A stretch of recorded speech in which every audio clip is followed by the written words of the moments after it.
Со огромни пропусти, донесен и објавен законот за јазици, додека од владата наложуваат негова имплементација, најавувајќи казни за сите кои нема да го почитуваат. Допрва ќе се бара мислење од Венецијанската комисија, кое требаше да биде побарано пред неговото стапување во сила.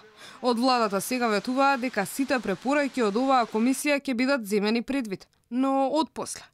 Дека законот ќе биде прегледан од Венецијанската комисија најавуваше и премиерот Заев одамна, пред една година, а истото го побара и од Европската унија по неговото првично донесување лани. Се надевам дека ако нешто буквално не е согласно уставот, постои уставен суд. Венецијанска комисија ќе го каже своето мислење, но да внимаваме и со пораките сите заради тоа што на вистина треба и оваа политичка прашина конечно да спласне и да се повикат институциите, тоа уставниот суд и не знам да се обратиме до Венецијанската комисија. Тие се тие надлежни кои што треба да кажат, а ние сме институциите секако кои што ги создаваат соодветните чекори на носењето на легислативата.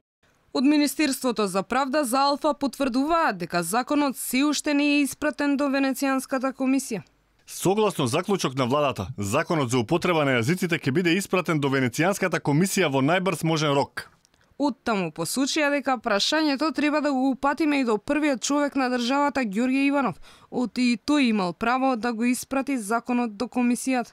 Според праксата, правната и политичка логика, за да се добие препорака од Венецијанската комисија, законот се праќа на мислење до неа предходно, пред неговото донесување, а по усвојувањето надлежен е Уставниот суд, кој пак има искуство во одлучување за закони со параф од собраниски спикер наместо од шефот на државата. Во 1998 година Уставниот суд го укина тогашниот закон за употреба на знамињата, преку кој припадниците на националностите го изразуваат идентитетот, кој го потпиша Тито Питковски како претседател на собранието, кога шеф на државата беше Киро Глигоров, кој пак одби да стави свој потпис на конкретниот закон.